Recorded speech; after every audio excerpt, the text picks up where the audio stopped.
Retomaremos entonces.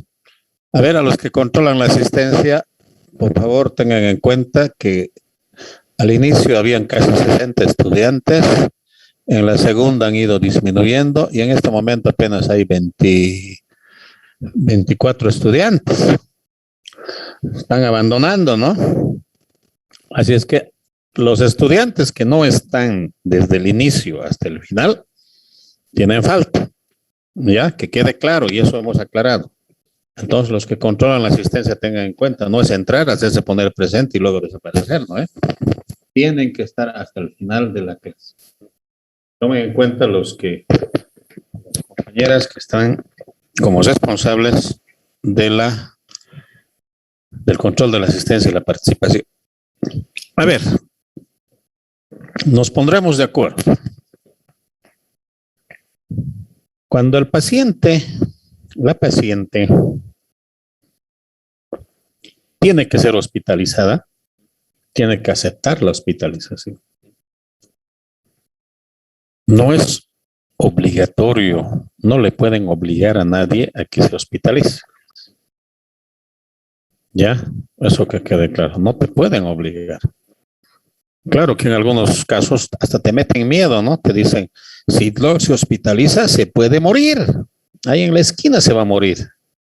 Y el familiar entra en un pánico y dice, ya, hospitalízalo, y te hacen firmar un montón de papeles, ¿no? No es obligatorio entonces la hospitalización. Se puede rechazar y el médico lo que tiene que hacer es hacer firmar el alta solicitada o el rechazo de la hospitalización. Entonces pones y dices, el paciente requiere hospitalización, pero a pesar de que se explica la necesidad de la hospitalización a los familiares, estos rechazan. Porque dice que esto, que aunque se le pones, firmas, le haces firmar y te salvaste.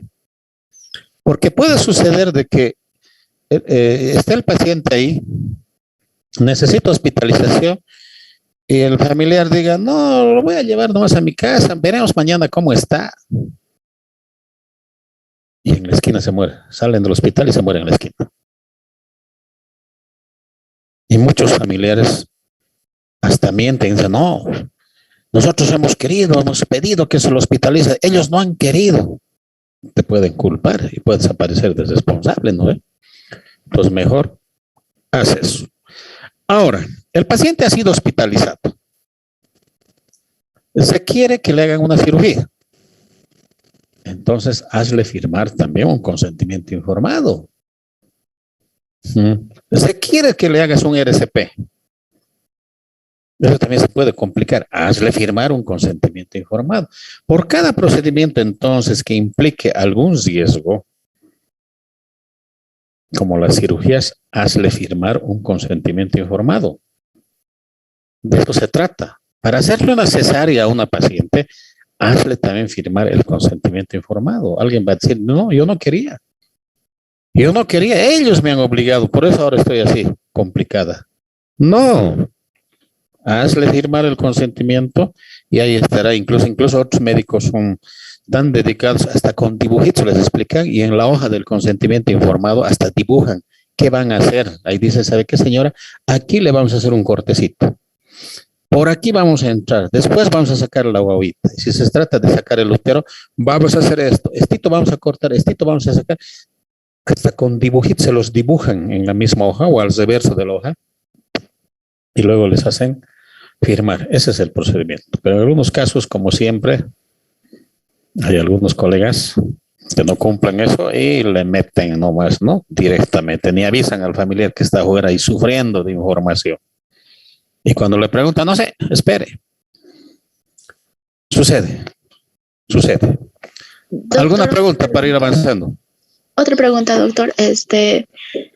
Para entubar a alguna persona, igual tiene que ser firmado por una persona o familiar, o o el mismo que le van a entubar o no. Generalmente el paciente que necesita intubación no está en condiciones de firmar. ¿Ya? Entonces, si está el familiar firma. Por ejemplo, en estas épocas de COVID que hemos pasado, sobre todo en la primera ola, en algunos hospitales, la tasa de mortalidad en las UTIs era 100%. 100% era la tasa de mortalidad. Entonces, firma de consentimiento informado. El paciente generalmente no, porque está en mal estado, por eso le van a intubar. Pero el familiar. Pero el familiar tendría que firmar. Y si no está, no, pues le metes nomás porque le estás salvando la vida. O por lo menos estás intentando salvarle la vida. No puedes quedarte ahí sentado a ver qué pasa. Si llega alguien, que firme y lo metemos a la UTI. No, si la UTI lo va a salvar, tienes que meterlo nomás a la UTI, aunque no haya quien firme el consentimiento informado, y después vendrá el familiar y demás, y ya le explicarás y él podrá firmar para que continúe ahí en la terapia intensiva. Si el paciente muere, doctor. ¿Qué tiene si muere? No, si el paciente muere por lo que, digamos, se realizó la intubación, ahí ya no hay, o sí puede haber negligencia médica. No, pues el paciente, no, ¿cómo podría morir por haberle hecho la intubación? A no ser que el que lo ha intubado, en vez de, no ha intubado correctamente y ha hecho un mal procedimiento, ¿a eso te refieres? A ver, sí, el paciente le ha dado paro cardíaco en ese momento, cuando le han intubado. Si es un proceso, si es un evento esperado o inesperado, el médico no tiene por qué ser el responsable, ¿no? Porque en estos pacientes que están con insuficiencia respiratoria profunda, como en el caso de COVID, es, digamos, normal, es frecuente que se presenten los paros, pero eso no es porque el médico ha hecho algo malo, sino porque la enfermedad evoluciona así. ¿Y si no tenía COVID, doctor? Depende de la enfermedad. Podría ser un TEC. Los TEC también hacen, los pacientes con TEC también hacen paro cardíaco. Depende de la enfermedad. Si el paciente ha tenido paro, los riñones se han plegado, le ha dado una insuficiencia renal y después le ha dado esto del paro respiratorio. Si está con una insuficiencia renal aguda, probablemente esté con una falla multisistémica y ahí son frecuentes los paros. Porque no solamente el riñón se afecta y los demás siguen funcionando normal. Cuando los pacientes llegan a insuficiencia renal, insuficiencia cardíaca, es que generalmente tienen muchos órganos afectados. Eso es lo que se llama falla multisistémica. Y cualquier rato hacen paro. Un paciente con hemorragia hace paro también. Y no es por culpa del médico, sino es parte del cuadro de la infección que tiene. El cuadro que tiene. Las infecciones sistémicas, la sepsis, la septicemia, también vienen con paro. Pero como les digo, eso no necesariamente se debe a que el médico ha hecho algo malo y por eso se ha dado el paro. Y no podemos calificar eso como negligencia, sino es parte del cuadro. Es parte del cuadro. Está bien, doctor. Gracias. Ahora sí. Bien. Bueno, ya van a ser las 8:30. Esto está prolongándose. Doctor. Nos vamos a dar una tarea. Adelante, ¿quién quería preguntar? Yo, doctor Enrique Caspa Miranda, tenía una duda, una pregunta, que es, poniendo un ejemplo, es que, digamos que yo estaba viviendo 15 años, digamos, en la zona sur y estaba yendo a una clínica o un hospital de esa zona. Ya. Y ahí estaba todo mi expediente clínico. Y me mudo a la zona norte y empiezo a ir al hospital de norte y digamos que no me acuerdo mi expediente. Tengo el derecho de pedir en el hospital mi expediente, una copia y llevarlo al otro lugar, o cada establecimiento tiene su propio, no se puede sacar de ahí. A ver, la norma dice que el paciente o su familiar o el apoderado o el representante legal puede solicitar el expediente clínico y el hospital o la institución no tiene por qué negar.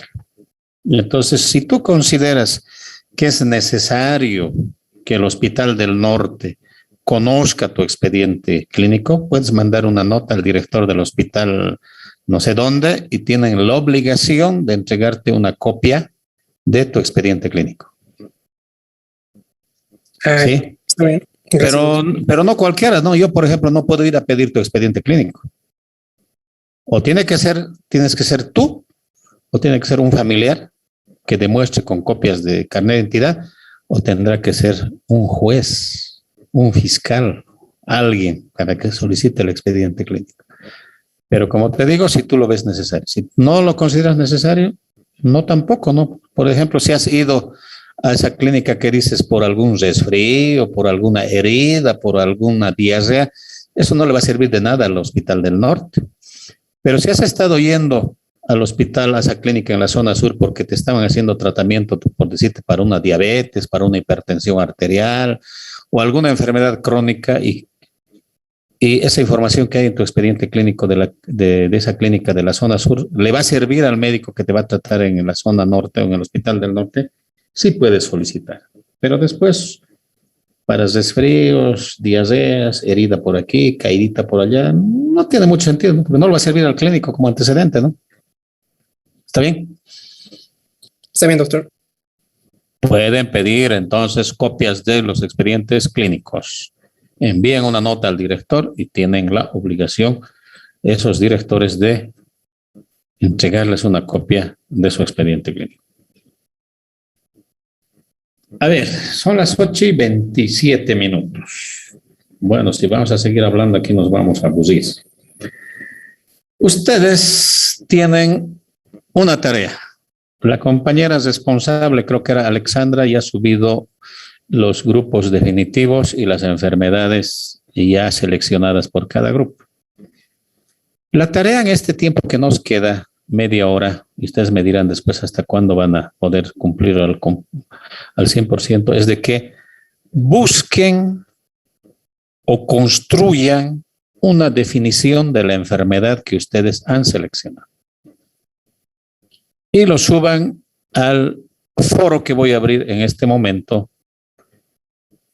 Ya, y recuerden esto, máximo 70 palabras, que quede claro. A ver, mejor vamos a anotar para que no se les olvide, porque muchos entienden mal. Tarea. ¿Cuál es la tarea? Definición. Operativa de la enfermedad seleccionada.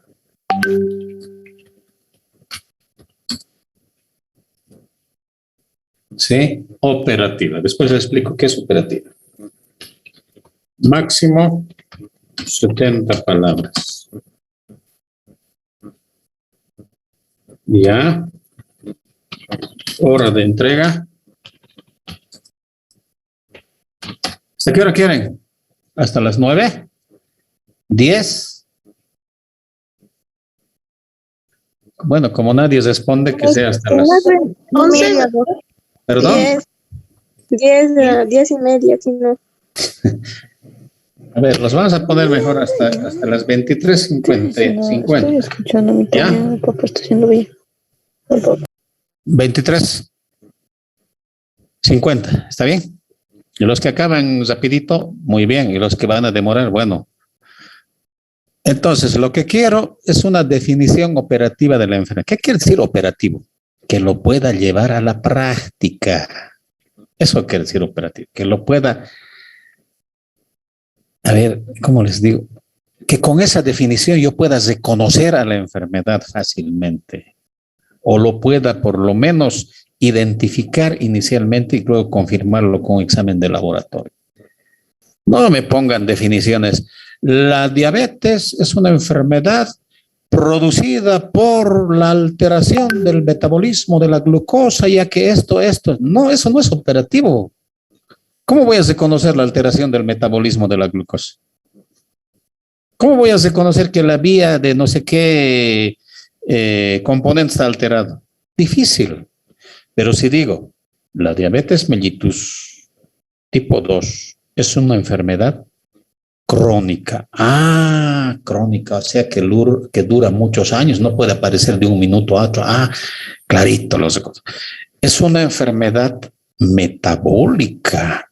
Ah, está relacionado con el metabolismo de algo. Hay una alteración de algo. Metabólica es una alteración, es una enfermedad crónica, hemos dicho, relacionada con el metabolismo de la glucosa. Ah, entonces la glucosa no está. Que se manifiesta por niveles elevados de glucosa. Listo. Y que se presenta con mayor frecuencia en personas mayores de 30 años. Con eso ya tengo mi definición de diabetes mellitus tipo 2. Me han dicho que es crónica. ¿Puedo saber, puedo identificar una enfermedad crónica? Claro, ¿cómo? ¿Desde cuándo tiene eso? Después me dice del metabolismo de la glucosa. Ah, está relacionado con la. Después me dice, la definición me dice niveles frecuentes y constantes elevados de la glucosa. Y le digo, ¿si ha hecho alguna vez glucosa? No. Ah, le vamos a hacer. Y le haces un examen y te va a dar niveles elevados. Entonces, eso es lo que se quiere, una definición operativa. Y no vayamos a definiciones teóricas, cosa que me pueda servir en la práctica, como la definición que me acabo de inventar de la diabetes mellitus tipo 2. Entonces, y también me dice, ¿no? Es más frecuente en personas mayores de 30 años. Ah, que sí que no voy a encontrar en un niño de 10 años, diabetes mellitus tipo 2. Eso quiero que hagan. Y cuando ustedes saquen esa definición o construyan esa definición, quiero que me pongan las referencias.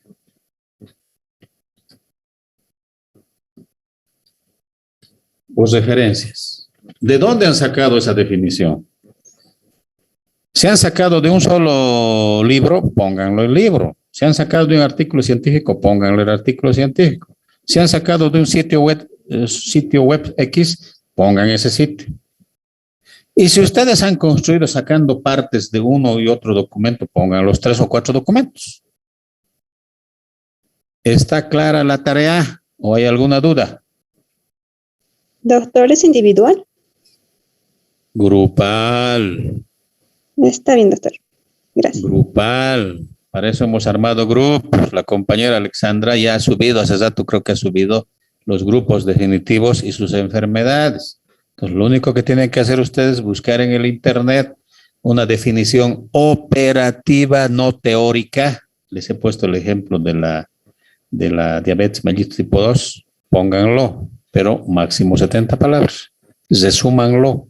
Si es que está muy grande, pongan lo más importante. Y pongan la fuente. Es decir, las referencias. ¿De dónde han sacado ese documento? Esa definición. Si han sacado de un solo lugar, una sola referencia. Y si han construido esa definición tomando varios documentos, pongan esos documentos ahí abajito. Cópienlo, el sitio web, el libro, lo que sea. A ver, ¿quién levantó la mano? Adelante, Alexandra. Doctor, buenas noches. Una pregunta. La definición operativa la vamos a subir al Moodle en algún formato, en Word, digamos, o directamente lo podemos escribir. Word, escríbanlo en Word directamente como un mensaje. En el foro va a estar. Son 70 palabritas. En el foro va a estar. Como hemos escrito los grupos, así directamente. Sí, directamente.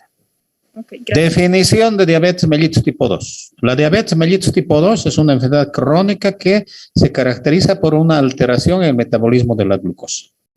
Se manifiesta con niveles elevados de glucosa y es más frecuente en personas mayores de 30 años. 3, 4 líneas. Y listo, y abajito las referencias.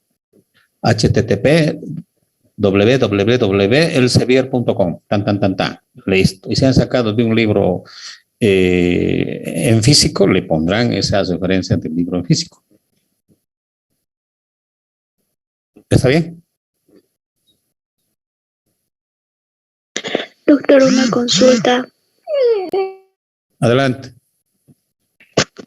Bueno, y digamos, podemos hablar, digamos, también lo que le habrá pasado a la persona. Bueno, de mi parte, a mí me pasó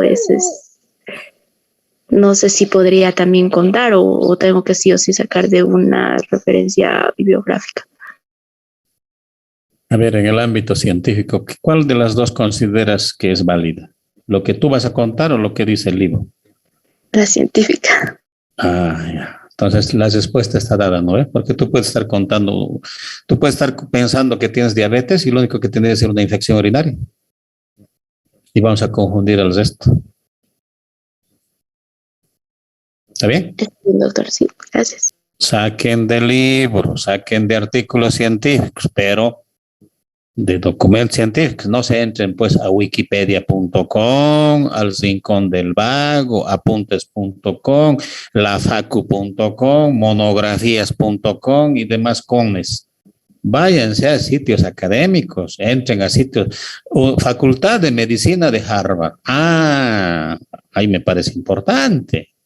PubMed, Lancet, Elsevier, EBSCO, Hinari. Esos son sitios que tienen información confiable. Bien, jóvenes, nos vemos entonces el siguiente martes. Hagan la tarea, va a estar abierta hasta las 23:50. ¿Está bien? Está bien, doctor. Gracias. Listo. Buenas noches a todos. Cualquier consulta en el grupo del WhatsApp. Voy a estar todavía atento hasta las 9 más o menos a los comentarios, preguntas que hay. Pero ustedes construyan, identifiquen, seleccionen la definición operativa que sirva a los compañeros, que les permita identificar la enfermedad. A eso se llama definición operativa. Buenas noches, hasta el martes próximo. Buenas noches, doctor. Buenas Buenas noches, noches. doctor. Buenas noches, doctor.